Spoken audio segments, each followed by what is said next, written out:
और प्रहलाद चरित्र को सुनने के बाद युधिष्ठिर जी ने नारद जी से बड़ा सुंदर कहा है, भगवान अब आप हमें वर्ण और आश्रमों के साथ मनुष्यों के सनातन धर्म के विषय में भी बताना का प्रयास करें।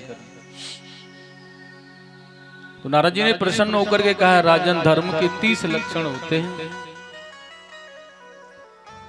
जो शास्त्रों में बताए गए हैं, जैसे सत्य, दया, तपस्या, ब्रह्मचर्य, सरलता, संतोष, समदृष्टि, गो ब्राह्मणों की सेवा, अतिथि सत्कार, समभाव सब में रखना, नातेदार रिश्तेदारों के भाव में प्रतिभाव समभाव रखना, यज्ञ करना, कथाएं करना, सुनना, धर्म की रक्षा करना, सभी को समभाव से देखना, प्रीति रखना, ये सब धर्म के लक्षण हैं, सनातनियों के लक्षण हैं। सनातनियों के बहुत लक्षण हैं।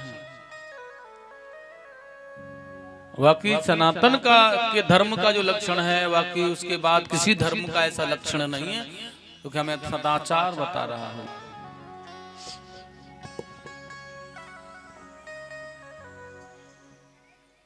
जैसे कि जिनमें बताया गया है ब्राह्मणों को क्या करना चाहिए, दया, धर्म, क्षमा और शीतलता करना, दान लेना और दान देना, यज्ञ करना और करवाना, यह ब्राह्मणों के लक्षण होते हैं। क्षत्रिय को चाहिए धीरता, वीरता, तेजस्विता, उत्साहिता, यज्ञ करना, ब्राह्मणों के सम प्रतिभाव रखना, गुरुजनों की सेवा करना, अपनी प्रजा पर भक्त प्रति उपकार करना, यह क्षत्रियों का धर्म है। वैश्य का धर्म है देवता गुरु भगवान में प्रति भक्ति, धर्म का काम करना, सही लेना सही देना, क्योंकि उसी लेने देने का काम सौंपा गया है। उसमें दुर्व्यवहार नहीं करना, जो है जैसा है वैसा ठीक है, सही ले और सही दे। और शूद्र का धर्म होता है विनम्रता, पवित्रता, निष्कपट सेवा, गौ ब्राह्मणों की सेवा करे और सभी से प्रेम करे, यह शूद्र का लक्षण होता है। नारद जी ने कहा स्त्रियों के लक्षण यह होते हैं, धर्मराज, अपने पति की सेवा करना, सबके प्रति समभाव रखना और सगे संबंधियों में अच्छा व्यवहार बना करके रखना, यह पति स्त्रियों के धर्म है। गृहस्थ का अच्छे ढंग और सरल से ताकि साथ में सनातनमय बन करके सेवा करना परिवार की। और ब्रह्मचारियों का लक्षण होता है राजन, किसी गुरुकुल में रह करके जनेऊ धारण करके विद्या अध्ययन करना। ब्रह्मचारी गुरुकुले बसंतान तो गुरोहितम, गुरु की शरण, वहां से कदापि कहीं न भटकना। आचरण दाक्षम बंती चो गुरो सुदृढ़म सौहदः, केवल गायत्री उपासना करना, गुरुकुल में रहना, जनेऊ धारण करना और पूर्ण रूप से इंद्रियों पर संयम करके रखना। स्वप्न में भी किसी स्त्री की चर्चा न करना, घर पर न जाना और परिपूर्ण विद्या अध्ययन होने के बाद में गुरुदेव की आज्ञा ही पा करके गृहस्थाश्रम में प्रवेश करना या फिर वानप्रस्थ होकर के संन्यास हो जाना, जैसी उसकी इच्छा। उसके बाद में गृहस्थ आश्रम का धर्म बताया है कि उसे क्या करना चाहिए। नारद जी ने कहा गृहस्थ आश्रम का धर्म होता है पंच यज्ञ प्रतिदिन करें।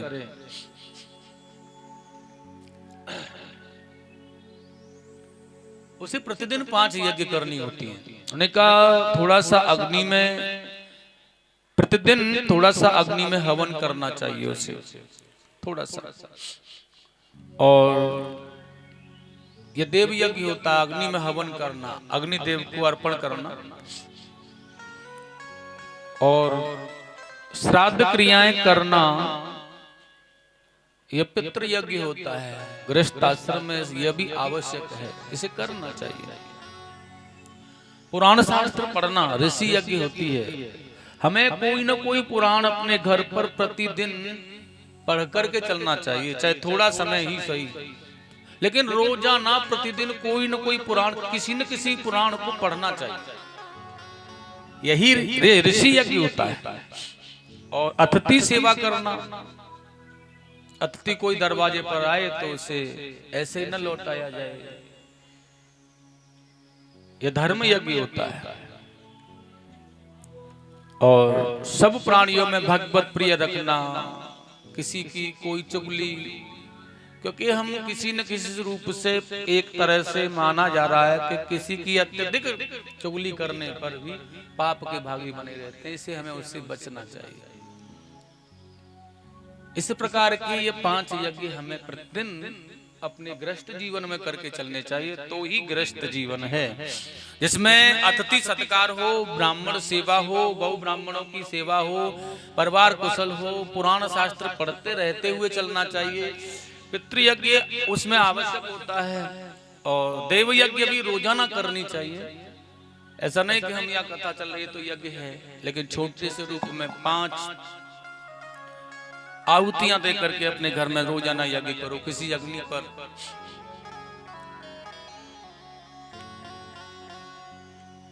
और उसके बाद में बताया वानप्रस्थ आश्रम, उनको क्या करना चाहिए। उन्होंने कहा वानप्रस्थ वालों का धर्म होता है वन में या किसी आश्रम में रह करके अपनी देह से ममता हटा करके कंदमूल फल खा करके ही अपने जीवन का संग्रह करे, उसे भोजन अन्न नहीं ग्रहण करना चाहिए। ये वानप्रस्थ लोगों का धर्म है। भगवत चर्चा करता रहे, केवल भगवान में लवलीन रहे, यह वानप्रस्थियों का धर्म होता है। उन्होंने कहा उसके बाद आता है सन्यास धर्म, सन्यास आश्रम। और सन्यासियों को क्या करना चाहिए। उन्होंने कहा सन्यासियों का कार्य है सब वस्तुओं को छोड़। सन्यास का मतलब है भाई उसके बाद तो अविनाशी रह जाता केवल सन्यास के बाद। इसलिए अविनाशी को प्राप्त करने के लिए एक ही उपाय है, सर्वस्व छोड़ करके अपनी देह। बताया ना गोपियां जब जल में नगिन स्नान कर रही हैं तो भगवान ने उनसे कहा है तुम्हें जब तक अपने वस्त्र रूपी आवरण का ख्याल रहेगा तब तक ब्रह्म नहीं मिल सकता, अविनाशी नहीं मिल सकता। तो हमें अपने देह की ममता, माने देह की सुध ना रहे, हम कौन हैं, कैसे आए, कहाँ आए, इसकी ममता को हटा करके और जंगल में विचरण करते रहना, उसे सन्यास कहते। निष्काम पृथ्वी पर विचरण करे, कोई कामना ही हो ही न मन में, कोई भाव हो ही न मन में, उसे सन्यास कहते हैं।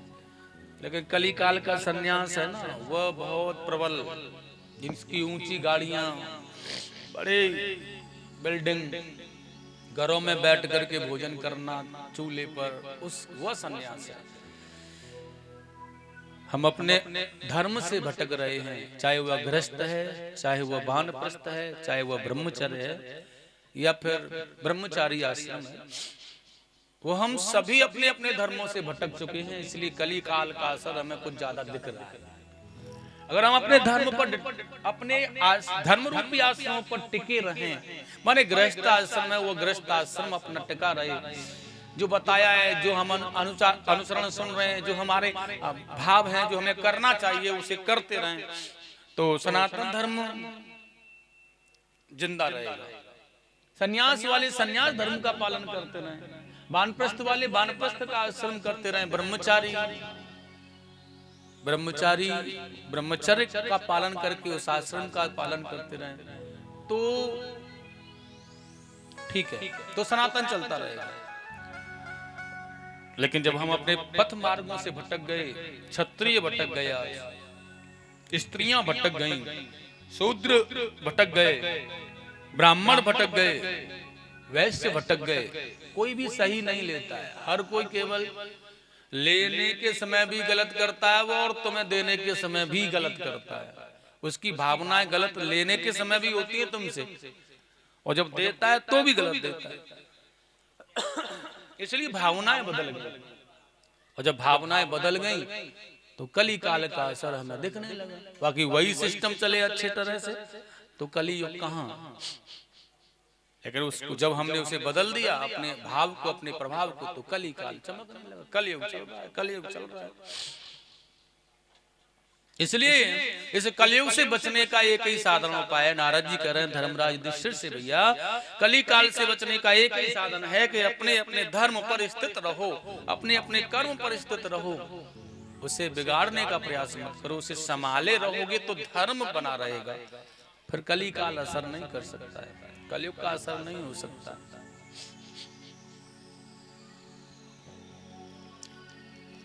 आगे बड़ा सुंदर कहा भैया, इस जगत के मुसाफिर खाने में जीव को थोड़ा सा बल मिल जाए, थोड़ा सा घूंट मिल जाए, फिर तुम जानते हो परीक्षित महाराज देख रहे थे फिर तो कुछ भी करा लो भैया, हम ही हैं जो कि कुछ है। इसलिए उस बल का प्रयोग कब करना है, किसी की मदद के लिए करो तो अच्छी बात है, नहीं तो फिर किसी गरीब को सताना, किसी बोधे व्यक्ति को सताने पर बल का प्रयोग किया जाए तो कलयुग है। किसी गरीब की सेवा करके बल का प्रयोग किया जाए तो फिर कहाँ है कलयुग। इसलिए हमें अपने बल का प्रयोग कहाँ करना है, कैसे करना है, ये सोच के करना चाहिए। वाकई में हमें दिख रहा है कि कोई बेचारा बेसहारा है, परेशान है, तो उसे थोड़ी मदद कर दें, चलेगा। थोड़ा सा बल, थोड़ी सी शक्ति, थोड़ा सा बाहुबल मिलने पर हम अपने से नीचे वाले को कीड़ा मकोड़ा समझने लगते हैं। अच्छा, ऊपर वाले को समझेंगे तो क्या करेगा, इधर से और इधर से सीधा मुंह कर देगा, लेकिन नीचे वाले को ही समझते हैं, फिर उसको परेशान करते हैं। यही हमारे जीवन का अहंकार है, और जब तक ये नहीं निकलता तब तक हम जीवन में कुछ नहीं कर सकते। नारद जी ने बड़ा सुंदर कहा है, क्षीर सागर के बीच में एक त्रिकूट पर्वत है युधिष्ठिर, और उस त्रिकूट पर्वत पर एक बलवान हाथी रहता है। ऐसा ही संसार का सिस्टम है जैसा कि उसका है। उसने कहा उसके बड़े सुंदर 3 परकोटे बने हुए हैं जो मड़ियों से झिलमिला रहे होते हैं। वहां की शोभा का बखान अगर कामदेव भी और सरस्वती भी आकर के करें तो नहीं कर सकते। ऐसा सुंदर शोभायमान पर्वत है वह त्रिकूट। उसमें एक बड़ा सुंदर सरोवर है भाई। उस सरोवर में बड़े सुंदर जंतु रहते हैं, जीव रहते हैं।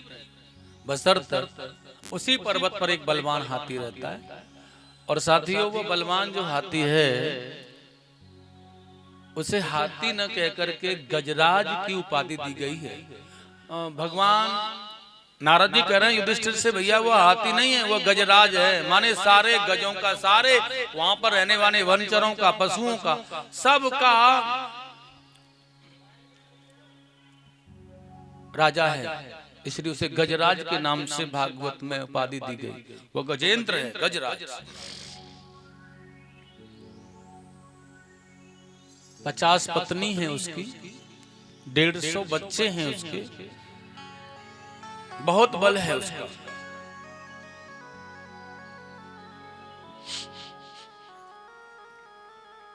और वो अपने बल का प्रयोग है ना अहंकार रूप में करता है। कोई भी छोटा मोटा व्यक्ति है बेचारा, कोई भी देख रहा है कि गजेंद्र आ रहे हैं, गजराज आ रहे हैं, बैठ गया बेचारा हाथ जोड़ करके, नतमस्तक होकर के, कुछ भी नहीं, मुंह भी ऊंचा नहीं कर सकता। अगर मुंह ऊंचा कर ले सामने, इतनी बड़ी भीड़, इतना बड़ा बल, क्या होगा। बस बैठा रहता है गर्दन झुकाए, और उसे टेढ़ी नजर करके पूछ रहा है, हाँ भाई सब ठीक चल रहा है ना। वो नहीं बोल रहा, उसका अहंकार बोल रहा है। इस प्रकार से पूछना अहंकार का भाव होता है। प्रेम से पूछो, सरल बन के पूछो, उसे समाज में न उसके घर पर जाकर के पूछो कि तुझे कोई परेशानी तो नहीं। अगर मदद करनी है तो मददगार संसार वाले समाज में नहीं बना जाता है कि हर जगह बैठ करके उसे पूछो भाई बता कोई परेशानी हो, तो वह थोड़ी है, वह तो अहंकार है हमारा। और ऐसा ही गजेंद्र है, गजराज। किसी भी जगह चलते समय कहीं भी भीड़ में किसी को भी पूछ लेता है, किसी भी वनचर को, किसी भी पशु को, बेचारे सब डर के हाँ महाराज सब ठीक चल रहा है। एक बार की बात है, ये अपने परिवार के साथ में भ्रमण कर रहा है और गर्मी का समय होने के कारण इसे प्यास लगी तो सरोवर में ये जलपान करने चला गया। नारद जी ने कहा, हे युधिष्ठिर, जब ये सरोवर में जलपान कर रहा है ना, तो जलपान करने में तो कोई आपत्ति नहीं है अगर प्यास लगने पर जल न पिया जाए, लेकिन जलपान किया और साथ ही जलपान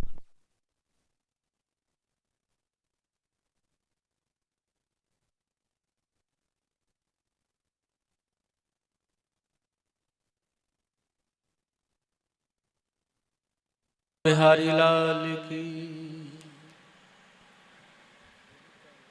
तो जल पीने लगा वो गजेंद्र और वो जलपान करने के बाद में ना प्यास जब उसके अंदर की आत्मा बुझ गई और जब प्यास बुझ गई ना तो आज वो उसी सरोवर में कूद करके मटर गश्ती मारने लगा और वो भूल गया कि सरोवर के अंदर और भी कोई जंतु रहते हैं हमसे छोटे वाले, भूल गया।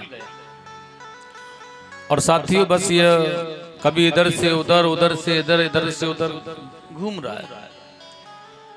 एक मानो बलशाली गजेंद्र, इसके बल का कोई पता नहीं, और ये अपनी सूंड में जल भरता है और अपने पत्नियों को, बच्चों को, 150 बच्चे और 50 पत्नियां सारे सरोवर के किनारे और सूंड में जल भर के फेंक रहा होता है ऐसे करके, क्योंकि तुम जानते हो हाथी को नहाने का, बोली भक्त वत्सल भगवान, बहुत शौक होता है हाथी को नहाने का, और वह नहाने में मदमस्त हो गया, अपनी सूंड में जल भरता, कभी अपने ऊपर, कभी बच्चों के ऊपर, कभी पत्नी के ऊपर। इस प्रकार से जब कौतूहल उस सरोवर के अंदर वो करने लगा और जब जल में रहने वाले छोटे छोटे जीव उसके कौतूहल के करने से परेशान होने लगे, तो एक ग्राह ने आकर के उसका पैर पकड़ लिया। उसने देखा जिंदगी खतरे में पड़ी है भैया, और जब जिंदगी खतरे में ही पड़ी है तो ये नार हमारा करेगा कि आप जो भी होगा देखा जाएगा, मरना तो है ही। और जब इस बात को लेकर के ग्राह ने अब उसे जैसे ही पकड़ा तो उसके पैर को पकड़ करके अपने जबड़े को उसमें फंसा दिया, अपने नुकीले दांतों को फंसा करके उसके रुधिर को निकालने लगा। और जब गजेंद्र ने देखा कि किसी ने मुझे पकड़ लिया,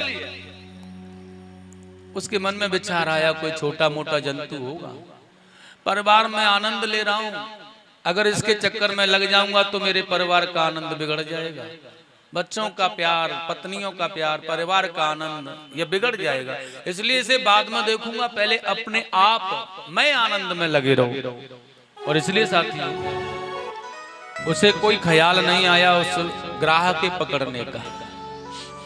लेकिन हुआ क्या, ग्राह ने उसके पैर को पकड़ करके उसके रक्त को खींचना प्रारंभ कर दिया। और देखिए हमारे शरीर के अंदर जब रक्त निकल जाता है तो ये फिर कैसा रहता है, क्योंकि रक्त की चाल जब तक बनी रहती है तब तक शरीर काम करता है। अगर रक्त कम पड़ जाता है शरीर में तो बहुत सी बीमारियां, चक्कर आना, बीपी हाई लो हो जाना, परेशानियां, पीला पड़ना, शरीर का सूखना, दुर्बल होना, झुर्रियां पड़ना, ये सारे कार्य। और जैसे ही रक्त निकल गया उसके बाद में उसे एहसास हुआ गजेंद्र को कि मुझे कोई परेशानी हो रही है, तो उसने उस ग्राह को छुड़ाने का प्रयास किया।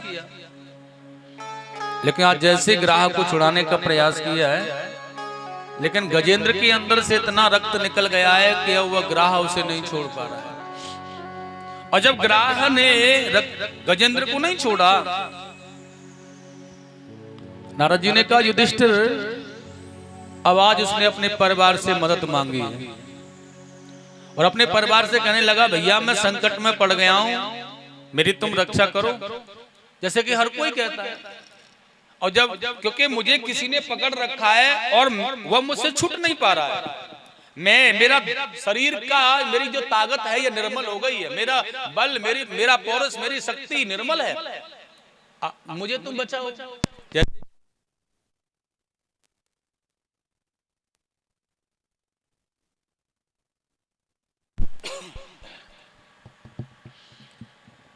पत्नियों ने, बच्चों ने अपनी सूंड फंसा कर के पिताजी की सूंड में उसे खींचना प्रारंभ कर दिया। हमारे होते हुए चिंता करने की क्या बात है, अभी निकाल देते। और जैसे ही बच्चों ने, पत्नियों ने, सब ने मिला करके सूंड में सूंड फंसा करके गजेंद्र को उसके अंदर से निकालना, खींचना प्रारंभ किया, बशर्त तो वह ग्राह के चंगुल से नहीं निकल पाया। और साथियों 3 महीने तक इसी प्रकार घर वालों ने, बच्चों ने उसे खींचने का प्रयास किया, उसे बचाने का प्रयास किया, उसे निकालने का प्रयास किया।